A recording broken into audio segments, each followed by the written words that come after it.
అద్భుతమైన వాగ్దానం ప్రవహించాడు. సామెతలు 3:33, నీతిమంతుల నివాస స్థలము ఆయన ఆశీర్వదించును.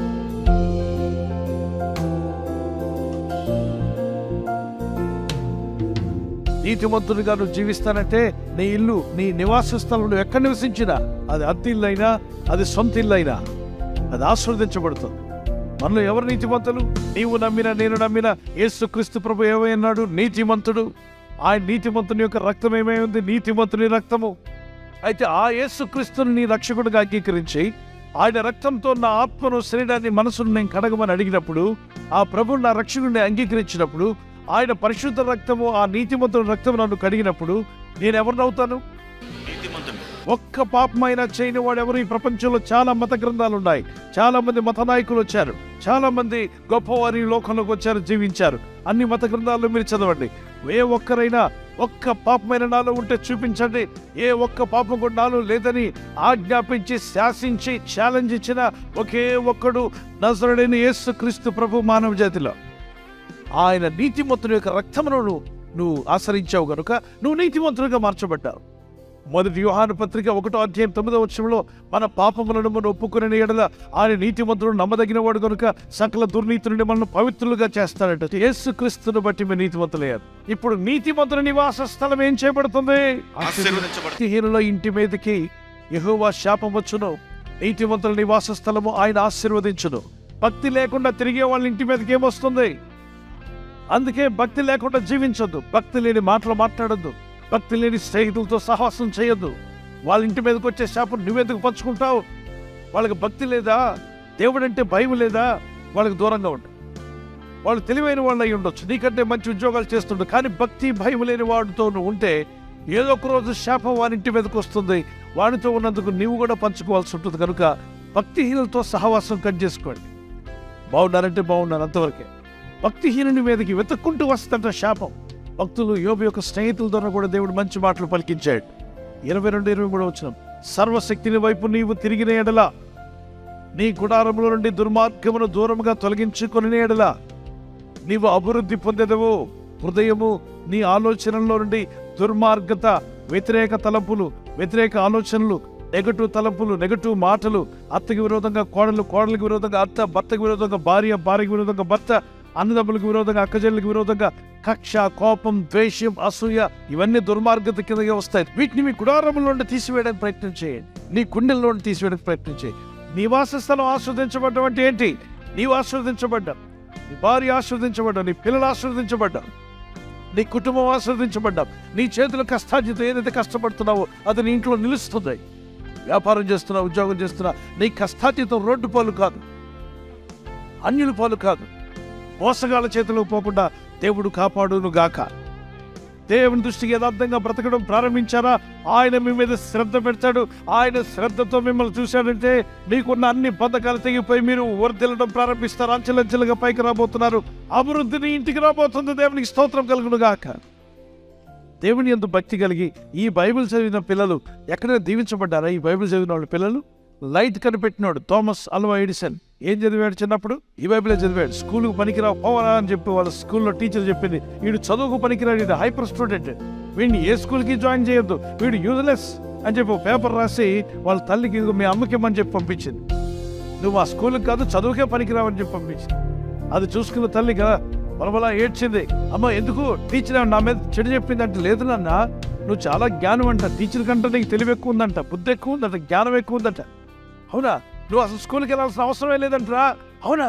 అంత జ్ఞానం ఉందా నాకు? మరి ఎందుకు ఏడుస్తున్నావు అంటే, నీకు దేవుడు ఎంత జ్ఞానం ఇచ్చాడు, నేను ఏడుస్తున్నాను.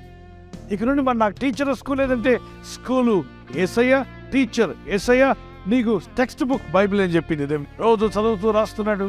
కొద్ది రోజులు అయిన తర్వాత ఏదో కనిపెట్టాలని ఆతృత పుట్టింది లోపల, ఆలోచనలు వచ్చేస్తున్నాయి, ఇది కనిపెట్టి అది కనిపెట్టాలి. అందుకే become a father of inventions. అంటే అనేకం కనిపెట్టిన వాటికి ఒక ఫాదర్గా, ఒకటి కాదు రెండుగా చాలా కనిపెట్టాడు. అందులో ఒకటి బల్బు.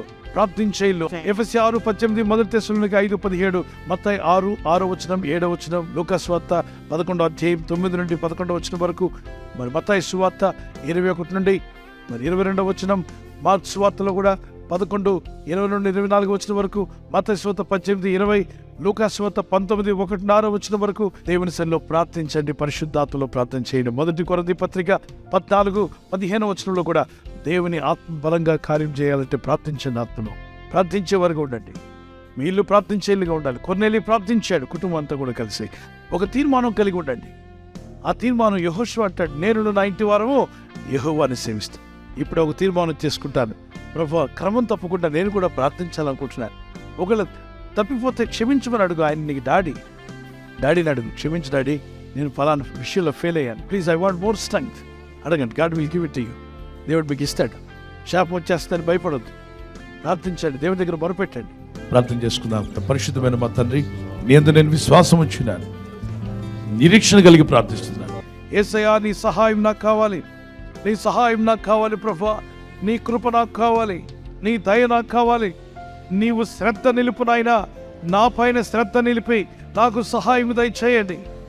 మా గుడారంలో, మా హృదయంలో, మా మనసులో వ్యర్థమైనవి తీసేసుకుంటాం, వ్యర్థమైనవన్నీ తొలగించము నాయనా. పరిశుద్ధాత్మతో నింపమని పెద్దలరా, ప్రభు మిమ్మల్ని తాగుతున్నాడు. మీరు ఆదరించబడే రోజు వస్తుంది, మీరు బలపడే రోజు రాబోతుంది. మిమ్మల్ని ఆయనే బలపరచబోతున్నాడు, తన చెయ్యి పట్టుకొని లేవనెత్తబోతున్నాడు. ఆయన చెయ్యి మీ మీద, మీ ఇంటి మీద ఉంచబోతున్నాడు. ఆశీర్వదించే దేవుని చెయ్యి. ఈ ప్రజలు ఉన్న కలవరము, భయము, ఆందోళన, రకరకాలైనటువంటి వేదనలు, వీరు పట్టి పీడిస్తున్న చీకటి బాధలు యేసు నామములో వీరి హృదయంలో నుండి, వీరి మనసులో నుండి, వీరి ఆత్మలో నుండి తీసివేయబడును గాక. నన్ను, నా కుటుంబాన్ని ఆశీర్వదించండి ప్రభువా. యేసుక్రీస్తు నామములో అడుగుచున్నాను నా పరలోకపు తండ్రి, ఆమేన్.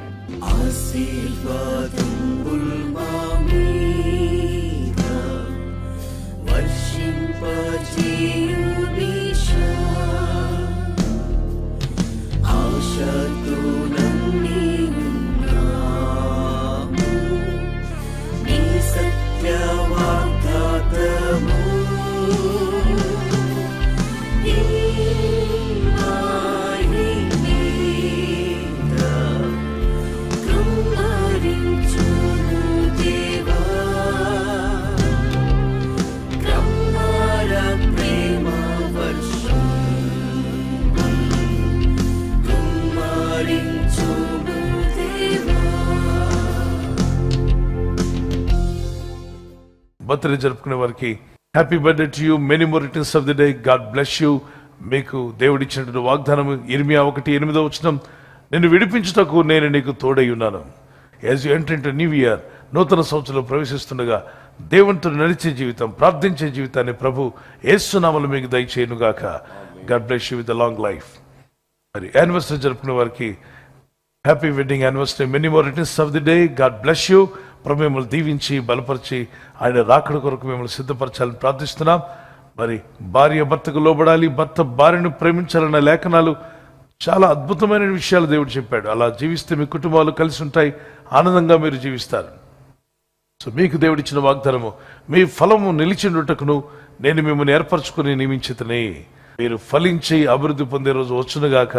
ఒకవేళ గర్భఫలం లేకుండా ఉంటే యేసుక్రీస్తు నామములో మీకు ఫలము దేవుడు దయచేయునుగాక. పిల్లలు కలిగి ఉంటే మీరు, మీ పిల్లలు కూడా వర్ధిల్లుదురుగాక. ఆమేన్. ఈ ఛానల్ మీరు సబ్స్క్రైబ్ చేసుకోవడం వలన 2 పనులు జరుగుతున్నాయి. ఒకటి, సువార్త జరుగుతున్నది, ఆత్మలు రక్షించబడుతున్నాయి. రెండవది, పేదలకు, అనాథలకు ఈ ఛానల్ ద్వారా సహకారం అందించడం జరుగుతుంది. మనం సబ్స్క్రైబ్ చేసుకోవడం వలన అందరికీ సహాయం చేసిన వారం అవుతున్నాం. ఖచ్చితంగా ఈ యూట్యూబ్ ఛానల్ ను సబ్స్క్రైబ్ చేసుకొని బెల్ బటన్ ను క్లిక్ చేయండి.